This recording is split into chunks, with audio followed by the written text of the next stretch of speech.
김현수 부장님 목소리 너무 좋죠. 한 몇 번밖에 못 뵀는데 너무 반해버렸어요 제가. 예, 너무 멋있는 분이십니다. 우리 HBR 스터디 멤버가 아니신 우리 애청자 분들도 계셔서 우리 HBR 스터디 모임을 광고도 할 겸 제 소개도 좀 간단히 드리도록 하겠습니다. 네, 이런 프로파일이고요. 현재 제가 경영학 박사과정 받고 있고, 그래서 뭐 이렇게 고정 칼럼도 좀 쓰고 있습니다. 또 재미있는 것은 이것 때문에 좀 제가 소개를 하는 건데요. 이제 빨간 줄이 빨간색이 무슨 말이냐면 발레를 했다는 내용입니다. 이런 반응 얻고 싶어서 아이스 브레이킹 차원에서 몸을 좀 벗었습니다. 사신성이긴 하거든요. 한 것 같죠? 네. 그래서 우연하게 이렇게 해서 좀 일을 좀 하고 있습니다. 오늘 주제는 비즈니스 생태계 관련된 내용을 하려고 합니다. 교재를 한번 좀 봐주시겠어요? 예. 그렇죠. 예. 교재를 또 우리 김민선 차장님께서 굉장히 정성껏 출력을 해주셨어요. 예, 진짜 감사합니다. 가장 최신 버전으로 해주셨네요. 맨 위에 보시면 제가 이런 고민을 한번 나눠봅시다라고 이제 기대 수준을 좀 같이 좀 언급을 좀 했습니다. 동방성장 얘기하는데 이 생태계하고 같이 해서 굉장히 논의가 좀 뜨겁고요. 그래서 그러면 생태계를 과연 어떻게 바라봐야 될 것이냐 라는 내용으로 한번 좀 얘기를 해보고 싶습니다. 그러니까 최소한 물론 제가 오늘 소개해드릴 생태계에 관련된 프레임이 얼마나 학문적으로 또는 굉장히 정확한지는 아마 모르겠습니다. 더 좋은 프레임도 있을 수 있으니까요. 하지만 이 정도만 익히시면 그래도 어디 가서도 좀 수준 높은 담론을 서로 주고받을 수 있을 거는 같습니다. 그래서 생태계를 한번 분석을 좀 해보고, 중요한 것은 이제 우리가 이것을 하는 이유가 so what이잖아요. so what. 그래서 어떤 시사점을 얻을 수 있겠느냐. 그리고 우리 CSR 그룹에서 스폰서를 해주셔서 또 제 관심 있는 분야이기도 해서 그렇다면 CSR 또는 CSV 뭐 이런 화두하고 연결했을 때 연결고리를 찾을 수 없을까? 뭐 이런 이야기를 좀 하고 싶었습니다. 그러니까 저는 화두를 준비했고요. 중요한 것은 같이 이야기를 일단 나눴으면 좋겠습니다. 방금 하신 것처럼 사진 촬영도 괜찮고요. 동영상 촬영 괜찮고 녹음 다 괜찮습니다. 마음껏 하시면 됩니다. 먼저 화두로서 융합이라는 말을 좀 갖고 왔어요. 융합이라는 거하고 뭐 비즈니스 컨버전시, 그죠? 비즈니스 생태계하고 좀 다른 것 같아서 한번 좀 언급을 좀 했으면 좋겠습니다. 그러니까 신문을 좀 보니까 그게 좀 짝꿍되어 있는 것 같은 느낌이 좀 들어서요. 그래서 교재를 보시면 융합, 비즈니스 융합은 예컨대 뭐 교육 사업과 엔터테인먼트 사업을 결합한다든지 이런 걸 하는 거잖아요. 그래서 이것은 이종 산업 간의 결합이 아니냐, 또 플랫폼 이야기다 할 텐데 다른 플랫폼끼리 결합을 얘기하느냐 아니냐 그런 생각이 들었고요. 그래서 이 풀어가는 일의 방식은 인수라든가 제휴라든가 이런 식으로 좀 되는 것이 않겠나 생각이 들고, 생태계를 한다면 한 산업 내에서의 결합을 얘기하는 게 아니라 즉 같은 플랫폼을 공유하고 있는 플레이어들끼리 얘기하는 것이 아닌가. 따라서 그래서 일이 풀어가는 방식은 수평적, 수직적 통합에 관련된 그런 내용이 아닐까 생각이 된 거죠. 또 고민을 좀 해보니까 생태계하고 융합을 얘기했을 때 이렇게 생각하면 또 편하더라고요. 이 성과지표, 측정할 성과지표를 같은 성과지표를 들이댈 수 있느냐 아니면 다른 성과지표를 들이댈 수 있느냐에 따라서 좀 다른 것 같아요. 예컨대 같은 생태계에 있다. 예컨대 LG전자의 생태계에 있는 협력업체들이다 그러면 뭐 수율이라든가 원가라든가 효율성 지표들을 들이대면서 같이 관리를 할 수 있잖아요. 그렇죠? 그런데 교육과 엔터테인먼트라든가 뭐 예술과 건축이라든가 이런 거 하게 되면 원가 절감이라는 잣대를 가지고 평가를 할 수는 없잖아요. 그래서 그런 식으로 보면 좀 다르다. 굳이 근데 구분할 필요가 뭐 있겠느냐라는 거예요. So what? 그것은 구분을 해야만 거기에 따라서 전략적인 방법들이 다 달리 나올 수 있기 때문에 좀 구분할 필요가 있지 않겠냐는 거죠. 안 그러면 그냥 다 짬뽕되니까요. 그래서 한번 좀 짚고 넘어가 봤습니다. 플랫폼에 대한 이야기를 먼저 드립니다. 참고로 뒷장, 마지막 장 보시면요. 5페이지에 보시면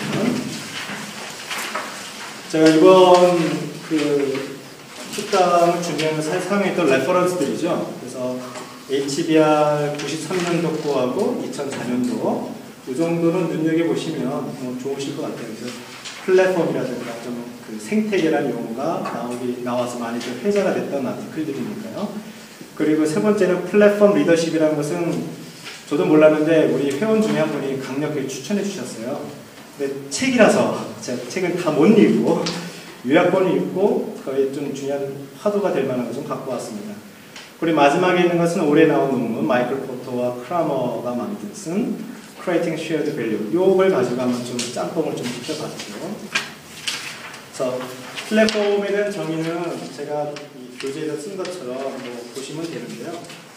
플랫폼 용어는 이런 식으로 아이튠즈라든가 아마존, 인포메이션 플랫폼 서비스 굉장히 다양한 이야기가 좀 나오고 있죠. 그래서 플랫폼에 대해서는 중요한 이슈들이 몇 가지가 있더라고요. 그러니까 이런 것들은 좀 짧게 좀 넘어가겠습니다. 뒤에 내용들 가지고 좀 많은 이야기를 좀 하고 싶어서요. 일단 보안 관계냐 핵심 관계냐, 내가 핵심을 갖고 있고 보안을 할 수 있는 그런 서로 관계가 되는 것이죠. 플랫폼에서는 생태계도 마찬가지인 것 같아요. 근데 생태계와 플랫폼을 놓고 봤을 때는 약간 뉘앙스가 틀리더라고요. 생태계의 논의에서는 이런 개념이 사실 많지는 않더라고요. 아무튼 필요한 개념인 것 같고요. 그 다음에 상호 의존도를 높여주는 이슈가 좀 필요하고, 이게 참여자들이 혁신을 하게 만드는 것이죠. 자발성을 유도하는 거죠. 다 아까 아이튠즈라든가 아메존은 다 그런 거죠. 참여자들이 알아서 혁신을 하게끔. 포인트는 그거죠. 참여자들이 혁신을 하게끔. 그냥 참여만 하는 게 아니죠. 혁신을 하게끔 인센티브를 주고 독도다주고 그런 털을 만드는 거죠.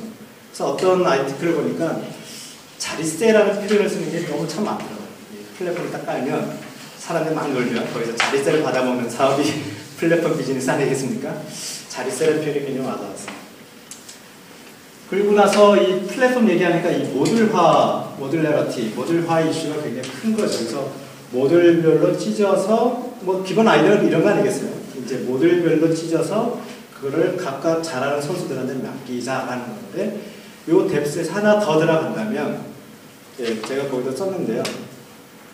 모듈화의 시사점은 이런 표현을 썼어요. 전체 생태계의 균형을 깨지 않는 범위에서 혁신에 영향을 미친다. 이게 무슨 말일까요? 그러니까 우리의 핵심 기능을 도와줄 수 있는 그 모듈을 누군가 도움으로 받는데 그 사람의 혁신이 전체 생태계를 위협하면 안 되는 거잖아요. 이제 그러려면 어떻게 되겠습니까? 기업에서. 핵심을 갖고 있는 기업에서. LG라든가 인텔이라든가 이런 데서는 예컨대 경쟁을 시킨다든지 이런 식의 전략이 좀 나올 수 있겠죠.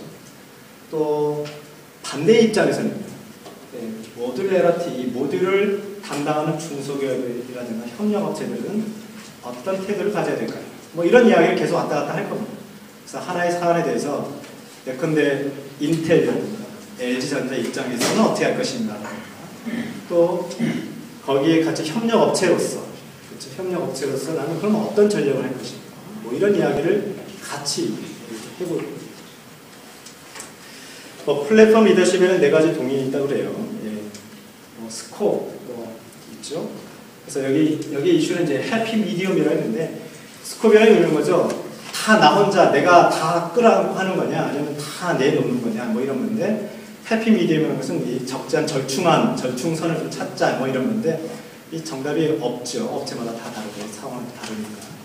근데 이거는 그냥 하는 말 같아요. 우리 실무적으로는 큰 도움이 안 되는 말인 것 같고요. 그다음에 프로덕트 테크놀로지 이것은 여기 교재에 있는 것처럼 구조니 인터페이스, 지적 제작권 어떤 거 가지고 할 것이냐, 왓에 해당되는 것 같고요. 얼마나 많은 범위야, 왓에 해당되는 것 같고, 세 번째는 어떤 관계를 할 것이냐, 협업이냐, 경쟁 관계를 할 것이냐, 이런 얘기죠. 그 다음에는 인터널 오거니제이션은 누가 할 것이냐라는 거죠. 실제로 큰 조직일수록 누구의 일이냐라는 것이 이 R&R, 그렇죠? R&R 따지다 보면 이제 한도 끝도 없게 되잖아요. 굉장히 중요한 이슈예요. 실무적으로. 그런데 이렇게 쭉 보니까 제가 쭉 보니까요, 이렇게 뒤에서 언급한 거에 비해서 굉장히 정태적인 접근인 것 같아서 그냥 이거는 넘어가겠습니다. 그러니까 모르겠어요. 저한테는 이런 부분이 소개는 해드리겠으나 이런 시사점을 얻기는 조금 약간이 떨어지는 것 같아서요. 제가 더 센 것을 갖고 왔죠. 에코시스템, 생태계에 대해서 이야기를 드릴 겁니다. 먼저 지난달 말에 이 생태계에 대한 내용을 제 강의의 말미에 살짝 언급을 했는데 그 내용 다시 연결해서 해드릴게요. 이 동물 이름이 뭔지 아십니까? 이 sea otter라고 하는데 바다 물개인가 봐요. 17세기, 18세기에 이 가죽을 채취하기 위해서 무지하게 많은 대량 사냥을 하게 되니까 그 다음에 이제 북미 서해안의 생태계가 달라졌다 뭐 이런 얘기에서부터 많이 회자가 되고 있습니다. 그러니까 이런 거죠. 요놈을 잡으니까 얘네들이 많이 먹고 있는 요놈들이 같이 많아진 거예요. 갑자기 많아졌어요. 그러니까 얘네들이 팍 죽어들었어요. 뭐 이런 식이죠. 그래서 얘가 이 전체 생태계에서 좀 중요한 역할을 하고 있구나, 키 역할을 하고 있구나. 그래서 이 페이지에 보시면 에코시스템 플레이에서 세 가지를 나누는데 그 가운데 보면 키스톤이라는 표현이 나오잖아요. 그래서 이 아티클에서는 이 두 번째 아티클인데요. 이 아티클에서는 얘를 키스톤이라고 명명을 합니다. 키스톤이라 하면 이런 거예요. 이 다리 교량의 이 가운데를 딱 차지하는 거죠. 연결고리이죠. 연결고리. 이런 것들. 이게 키스톤입니다. 그런 역할을 하는 거다라고 하는 거죠.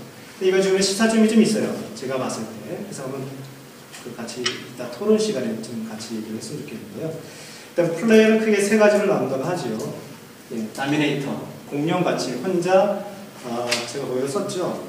승자 독식, winner takes all 하는 거죠. 남주기 아까워서 혼자 다 하려고 하는 그런 플레이어가 되어 있고, 여기 보면 IBM의 PC 생태계라는데 이제 IBM이 항상 더미네이터 역할을 하지는 않았어요. 그냥 사례라고 생각하시면 되고요. 키스톤은 중간자 역할을 합니다. 전체 생태계의 교량 역할을 합니다. 비중은 작습니다가 또 재미있는 포인트입니다. 이게 참 눈에 띄지 않은 비중은 작아요. 그러니까 예컨대 이런 거죠.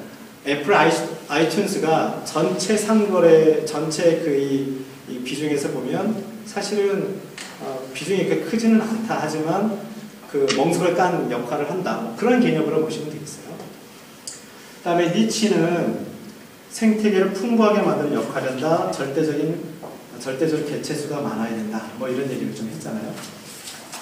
그래서 그 키스톤 옆에 많은 개체군이 있어서 여기서 역량을 공급하고 뭐 그러죠. 말하자면 기업에서 이제 중소기업이라든가 협력업체들이 많아져야 된다. 뭐 이런 얘기죠. 근데 재미있는 것은 그 다음 얘기입니다. 키스톤은 실무적으로 그 기업의 생리상 키스톤은 자꾸만 도미네이터가 되려고 해요. 이 DNA상 성장에 대한 DNA가 욕구가 있기 때문에 올라가려고 합니다.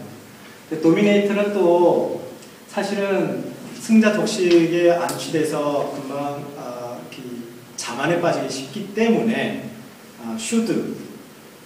필연적으로 도미네이터들은 제가 거기도 썼나요? 도미네이터들은 또 다른 생태계의 키스톤 역할을 하거나 또 다른 생태계의 니치 역할을 하면서 실험을 계속적으로 해야 됩니다. 그게 제가 지지난 시간에 처음 오신 분들 좀 그러니 해주십시오. exploitation과 exploration 뭐 이 화두를 좀 말씀드렸잖아요. 탐색과 활용. 그건 똑같은 거죠. 또 니치는 역시 언제까지 키스톤만 바라보고 살 거예요? 그건 아니죠. 키스톤은 올라가야 됩니다. 이런 이슈를 가지고 기업 활동을 좀 해야 되겠죠. 또 재미있는 것은 여기서 이걸 지적하더라고요. 이 니치에 해당되는 중소기업이라든가 이렇게 이런 업체들은 진퇴가 자유로워야 된다는 얘기를 해요. 그래서 먼저 시장에 진입 들어와서 열심히 일했다 하더라도 그 사람들이 빠지고 들어가고 하는 것이 자유롭지 않으면 보인다는 거죠. 새로운 아이디어가 더 들어올 수 있게끔 길을 열어주는 이런 얘기인데, 이것은 아마 그런 포인트는 정책, 산업 정책을 위반하는 뭐 정보 관리들이 들으면 아마 도움이 되지 않겠나 생각이 좀 들어요. 자, 그래서 우리가 과연 우리 기업은 이 세 개의 플레이어 중에 어디에 있느냐, 그게 첫 번째 이슈고요. 그 다음에 체크리스트 차원에서 두 번째는 그 다음에 우리는 어느 플레이어로 갈 것이냐 라는 게 또 두 번째 플레이어 화두죠. 아까 말씀드린 것처럼 리치는 올라가야 되고 키스는 올라가야 되는데 도미네이트는 또 변신을 해야 되는데 어떻게 할 것이냐. 여기 구체적 언급은 나오지는 않았어요. 근데 이런 게 우리가 가져야 할 체크리스트인 거죠. 우리가 현재 상황을 분석해보고 그 다음에 일어날 일들을 예측을 할 수 있다면 이런 걸 미리 준비해야 되겠구나. 이런 인사이트를 우리 같이 한번 좀 나눠보시죠.